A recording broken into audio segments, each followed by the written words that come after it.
जय जगन्नाथ सांग माने चांदनी डिजाइन्स रे आपण मानको बहुत बहुत स्वागत। आज यही वीडियो रे आमे 38 साइज रो डबल कटोरी ब्लाउज रो कटिंग करबा सिखिबा। बहुत ही सरल तरीका रे मु आपनको ए ब्लाउज टी कटिंग करबा सिखेबी। तो सांग माने जो माने बिगनर्स अछंती बा जो माने नुआ रे सिलाई सिखुचंती सेमानक पई ए वीडियो टी बहुत हेल्पफुल रहिबो। बहुत सारा टिप्स सहित मैं वीडियो टी को आपनक सहित शेयर करिछि। तो वीडियोटी को जमा भी स्किप न करिकी लास्ट पर्यंत देखंतु। आ वीडियोटी भल लगिले वीडियोटी को लाइक करंतु, शेयर करंतु, चैनल रे नुआ देखुतिले चैनलटी को सब्सक्राइब करि नियंतु। तो चलंतु सांग माने वीडियोटी को स्टार्ट करिबा। सांग माने 38 साइज रो ब्लाउज बनैबा पई मु एठी 1 मीटर कपड़ा नेछि। प्रथमे हमें कपड़ाटी को साइज हिसाब रे फोल्ड करिबा। तापरे ता तळ साइड रो सीधा गार टाणी नबा, ताहले कपड़ाटा सीधा हे जिवो। 1.5 इंच रे गोटे मार्क करिकी ए लाइन टी को सीधा करि नबा। एई लाइन ठारू ऊपर को आमे ब्लाउज रो लंबाटा रखिबा।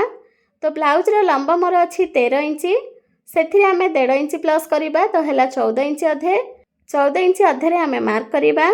तो सांग माने लंबा रे मो 1.5 इंच काहे के मिसेइली सुनंतु। 1 इंच हमर बेल्ट जॉइंट करिबारे जिवो, आ आधा इंच हमर शोल्डर जॉइंट करिबारे जिवो। सेति पई मो ब्लाउज रो फ्रंट साइड रो लंबा रे 1.5 इंच मार्जिन एक्स्ट्रा नहीं। आई पट्टी पाई साइड रू आधा इंच रे मार्क करके लाइन टी को सीधा करी नबा। तापरे हमें शोल्डर रो माप नबा। शोल्डर मु एठी 5 इंच नहीं, 5 इंच रे मार्क करके लाइन टी को सीधा करी नबा। आर्म होल रो लंबा मु एठी 5 इंच अधे रखिछि। आर्म होल रो लाइन टी को सीधा करी नबा। छाती रो लाइन टी को भी सीधा करी नबा। छाती मोर अछि 38 इंच, तो 38 रो 4 भाग हला 9 इंच अधे। 9 इंच अधे रे गोटे मार्क करिबा आ 1.5 इंच मार्जिन पाई नबा। अंटा मोर अछि 32 इंच, 32 रे 4 भाग हला 8 इंच, तो 8 इंच रे गोटे मार्क करिबा आ 1.5 इंच रो मार्जिन नबा। फिटिंग लाइन टी को फिटिंग लाइन सहित मिसई नबा।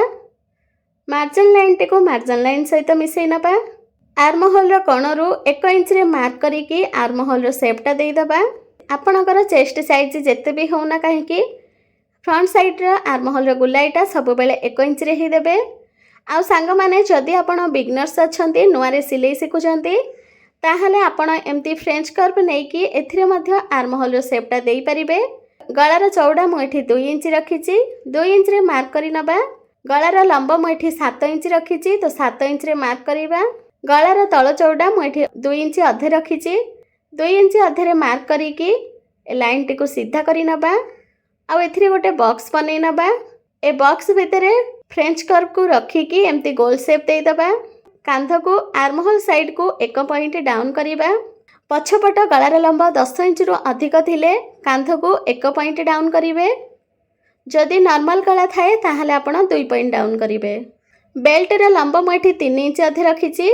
आई पट्टी साइड रु 3 इंच अधे रे मार्क करिबा। आ फिटिंग साइड रू 2 इंच अधे रे मार्क करिकी लाइन टी को सीधा करि नबा। आई पट्टी साइड रू 1 इंच रे मार्क करिकी बेल्ट रो शेपटा देई दबा। फिटिंग साइड को हाफ इंच ऊपर को नेबे, ताहले बेल्ट रो शेपटा एमते गुलाई रे आसीबा। टक्स पॉइंट मु एठी 9 इंच अधे रखिछि। आपणकर टक्स पॉइंट जेते भी थिबो सेतिरे हाफ इंच प्लस करिवे मार्जिन पई आ टक्स रो चिन्हटा करि नेबे। एबे हमें कटोरी बाहर करिबा। तो फिटिंग लाइन पर्यंत मापी नबा। जेतिकी भी आसुछि ताकू 3 भाग करि नबा। जेमती कि मोर एठी 9 इंच अधे आसिला, तो प्रथमे आमे एस पट्टी पई 3 इंच 2 पॉइंट रे मार्क करिबा। आउ जो 6 इंच 2 पॉइंट बंचिला ताकू आमे कटोरी पई व्यवहार करिबा। तो जेतिकी भी आसुछि सेति 3 भाग करि नेबे। गोटे भाग आपण साइड पीस पई रखिबे, आउ 2 भाग आपण कटोरी पई नेबे। गळा ठारू ऊपर को 1 इंच रे गोटे मार्क करिबा।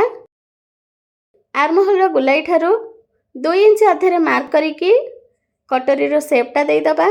तो देखि पारथिबे कटोरी रो शेपटा भी केते सुंदर गुलाई रे आसीछि। एबे हमें फ्रंट साइड रो कटिंग करि नबा।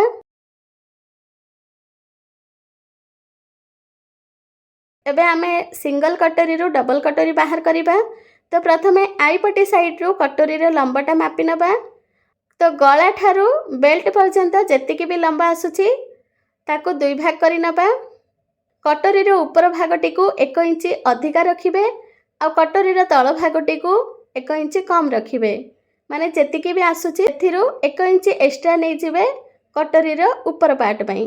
तो देखंतु हमर आसिला 5 इंच, सेतिरे मो 3 इंच नेली 1 कटोरी पई, आ 2 इंच नेली 2 कटोरी पई। एबे आमे गଳାର कटिंग करि नबा, तापरे बेल्ट रे कटिंग करि नबा, तापरे कटोरी रे कटिंग करि नबा। तो फ्रंट साइड रो पूरा कटिंग हमर हे गला। एबे आमे कटोरी को बड़ करिबा। तो प्रथमे कटोरी टी को जो मझी रे लाइन पड़ी छि ना, से लाइन थारु एम्ति कटिंग करि नबा।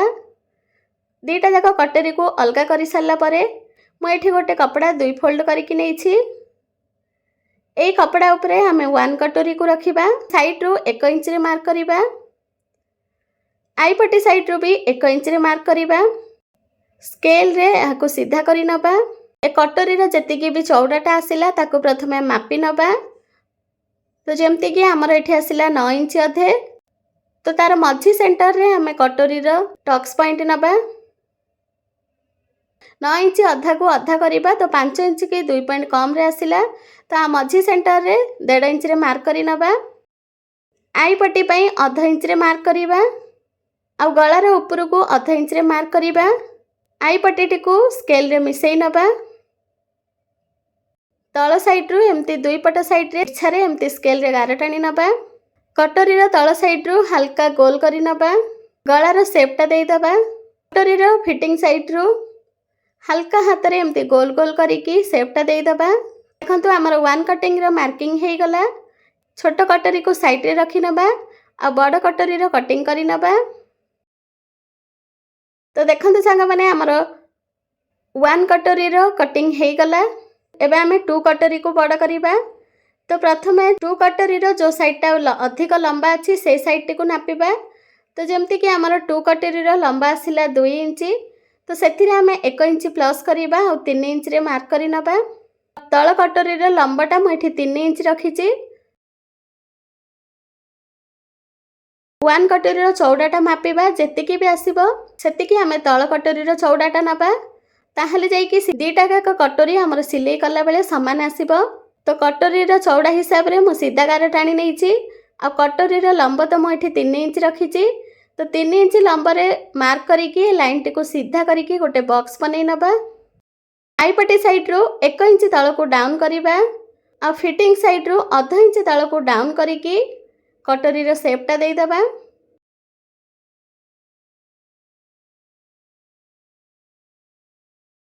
एबे हमें कटोरी रो कटिंग करि नबा। तो देखंतु संग माने हमर 2 कटोरी रो कटिंग मध्य हे गला। तो देखंतु हमर 1 कटोरी और 2 कटोरी दीटा जाको केते सुंदर शेप रे कटिंग टा हेची। आ मु आको मिसई की भी देखे दोची। देखंतु दीटा जाको कटोरी रो चौड़ा एकदम समान अछि। तो सिलाई कला परे बहुत सुंदर देखा जिवो।